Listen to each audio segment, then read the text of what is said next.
ಹರೇ ಕೃಷ್ಣ. ಎಲ್ಲರೂ ಹೇಗಿದ್ದೀರಾ? ಎಲ್ಲರೂ ಚೆನ್ನಾಗಿದ್ದೀರಾ ಅಂತ ಭಾವಿಸ್ತಾ. ನೋಡಿ, ನನ್ನ ಮಗ ಅಂಗನವಾಡಿಯಿಂದ ಮನೆಗೆ ಬಂದ ತಕ್ಷಣ ಡ್ರೆಸ್ ಚೇಂಜ್ ಮಾಡಿಬಿಟ್ಟು ಸ್ನ್ಯಾಕ್ಸ್ ತಿಂತಾನೆ. ಫಸ್ಟು ಸ್ನ್ಯಾಕ್ಸ್ ಅಂತೂ ಕಂಪಲ್ಸರಿ ಬೇಕೇ ಬೇಕು. ಏನಾದರೂ ಫ್ರೂಟ್ಸು ಚಿಪ್ಸು ಏನಾದರೂ ಬೇಕೇ ಬೇಕು. ಅದಾದಮೇಲೆ ಬೈಕ್ ರೈಡಿಂಗ್ ಹೋಗ್ತಾನೆ. ನೋಡಿ, ಒಂದು ಲಾಂಗ್ ಡ್ರೈವ್ ಹೋಗ್ತಾನೆ.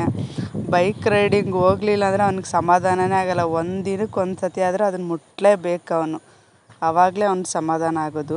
ಬೈಕ್ ರೈಡಿಂಗ್ ಮುಗಿಸ್ತಲು ಸಂಜೆ ಇನ್ನು ಹೋಮ್ವರ್ಕ್ ಕುತ್ಕೋತಾನೆ. ಅದು ಹೋಮ್ವರ್ಕ್ ಫುಲ್ಲು ಅದೆಷ್ಟು ಹಾಕ್ಕೊಟ್ಟಿರ್ತಾರೋ ಹೋಮ್ವರ್ಕ್ ಫುಲ್ ಮುಗಿಸ್ತಾನೆ. ನಿಧಾನಕ್ಕಾದರೂ ಪರವಾಗಿಲ್ಲ, ಫುಲ್ ಮುಗಿಸ್ಬಿಟ್ಟೆ ಅವನು ಮುಂದಿನ ಕೆಲಸ ಮಾಡ್ಕೊಳ್ಳೋದು. ಮುಗಿಸ್ಬಿಟ್ಟು ಬ್ಯಾಗೆಲ್ಲ ನೀಟಾಗಿ ಎತ್ತಿಟ್ಕೋತಾ ಇದ್ದಾನೆ. ನೋಡಿ, ಯಾರಿಗೂ ಎತ್ತಿಡೋಕೆ ಬಿಡೋದಿಲ್ಲ, ಅವನೇ ಎತ್ತಿಡ್ಬೇಕು. ಅದನ್ನು ಎತ್ತಿಟ್ಬಿಟ್ಟಾದಮೇಲೆ ಜಾಮಿಟ್ರಿ ಬಾಕ್ಸು ಸಹ ಅವನು ಬ್ಯಾಗ್ ಒಳಗಡೆ ಇಡಬೇಕು. ಜಾಮಿಟ್ರಿ ಬಾಕ್ಸಲ್ಲಿ ಅವ್ನು ಪೆನ್ಸಿಲ್, ಎರೇಸರ್, ಶಾರ್ಪ್ನರ್ ಎಲ್ಲ ಇಟ್ಕೊಂಡು ಅವ್ನು ಬ್ಯಾಗ್ ಎತ್ತಿಟ್ಕೋತಾನೆ.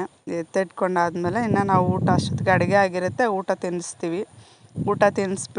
ಊಟ ತಿನ್ನಿಸಿದ್ದಾದ್ಮೇಲೆ ಇನ್ನು ಸ್ಟಾರ್ಟ್ ಮಾಡ್ತಾನೆ. ಅವನು ಇಷ್ಟ ಆಗಿರೋದು ಕಾರ್ಟೂನ್ ಹಾಕಬೇಕು. ಕಾರ್ಟೂನ್ ಹಾಕಲಿಲ್ಲ ಅಂದರೆ ನೋಡಿ ಯಾವ ಥರ ಕಿರಿಕಿರಿ ಮಾಡ್ತಿದ್ದಾನೆ ಅವನು. ಕಿರಿಕಿರಿ ಮಾಡಿಕೊಂಡು ಕಾರ್ಟೂನ್ ನೋಡಿಕೊಂಡು ಮಲ್ಕೊಂಬಿಡ್ತಾನೆ. ಅಷ್ಟೇ ಅವನದು evening routine. Thank you for watching.